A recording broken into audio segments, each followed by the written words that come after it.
আইন হাতে তুলে নিতে বাধ্য হবে। আমরা রাস্তার কাছে বিচার চাই, আমরা আইনের কাছে বিচার চাই।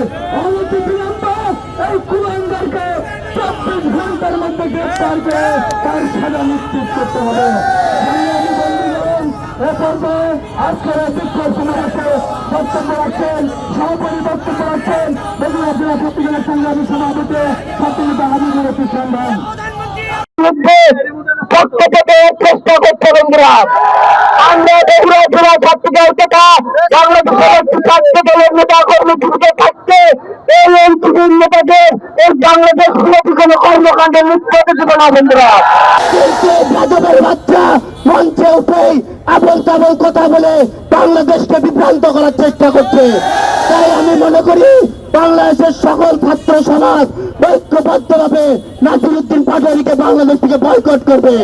বাংলাদেশের যে জেলায় এই বেদবকে দেখা যাবে সেই জেলাতে এই বেদবের চামড়া তুলে নেওয়া হবে বন্ধুরা। পরিশেষে আমি সকলকে ঐক্যবদ্ধ থাকার আহ্বান করে আমাদের প্রিয় নেতা জনাব তারেক রহমানের পাশে থেকে আহ্বান করে কথা বলা শেষ করছি। শহীদ প্রেসিডেন্ট জিয়াউর রহমান আমরক, আপসীন দেশের বেগম খালেদা জিয়া আমরক, আমাদের প্রিয় নেতা জনাব তারেক রহমান।